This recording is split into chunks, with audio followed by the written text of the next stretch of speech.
पण त्या सर्वांवर एकच उपाय होता, ते म्हणजे शिक्षण. ज्योतिरावच्या मनात शिक्षणाचा एकच खूळ होता.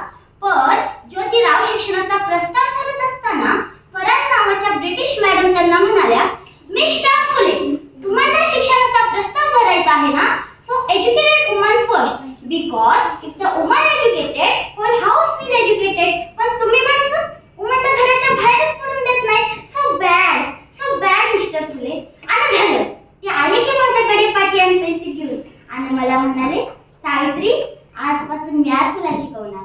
सुरू झाला माझा अभ्यास. काना, मात्रा, वेलांटी, आकार, उकार, बेके, गुणांच्या हा अभ्यास. मी लिहायला शिकले, वाचायला शिकले आणि काव्य सुद्धा रचू लागले. अशातच 1 जानेवारी, होय, शनिवारी 1 जानेवारी पुण्यात भिडेवाड्यात मी पहिली शाळा उघडली आणि पहिली शिक्षिका व मुख्याध्यापिका सुद्धा. जर शेळपटासारखा जगला तर काम तमाम होईल, पण जर वाघासारखा जगला तर नाव होईल. पण धर्माचं माध्यम, पण समाजाचं माध्यम धर्मबुडाला कुल्लेबाई सुरू होती.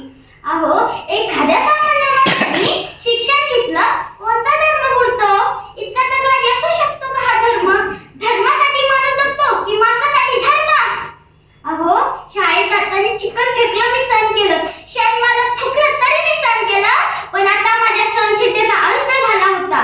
इतक्यात एक तिघन माझ्या समोर येत होतं, ए डोळे, कुठं निघालीस? आधी आमच्या पोरीबाईला शिकवणं बंद कर. तुला तुझी आबरू प्यारी आहे की ते शिक्षण? कदाचित त्याला माहित नसावं की आम्ही सुद्धा ज्योतिराव परिवाराच्या पत्नी आहोत. अशी घेतली सटकन धावून दिली, सुनावलं की आज आलाय, थोबाड फुटलाय, पण जर पुन्हा आला तर तुझ्या रक्तानं ही धरती रंगवीन. स्त्री कोणत्याही जातीची किंवा धर्माची असो, ती नेहमीच या बळी पडण्यात आलेली आहे.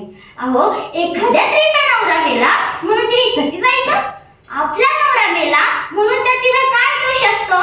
त्यासाठी आम्ही काम केलं. इंग्रज सरकारहून सतीबंदी प्रथाही सुरू केली.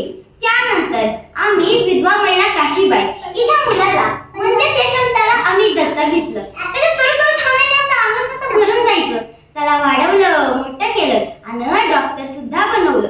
अशात पुण्यात टेकची 60 पसरली होती. काही जागेवर मात्र घराकडे मर लागली होती. तेव्हा मी यशवंताला सांगितलं, यशवंता, आपल्याला हॉस्पिटल उभारायचंय. यशवंताने हॉस्पिटलही उभारलं. आम्ही उपचार करत होतो, पण प्लेग हा संसर्गजन्य होता म्हणून कधी ना कधी तो मलाही होणार होता.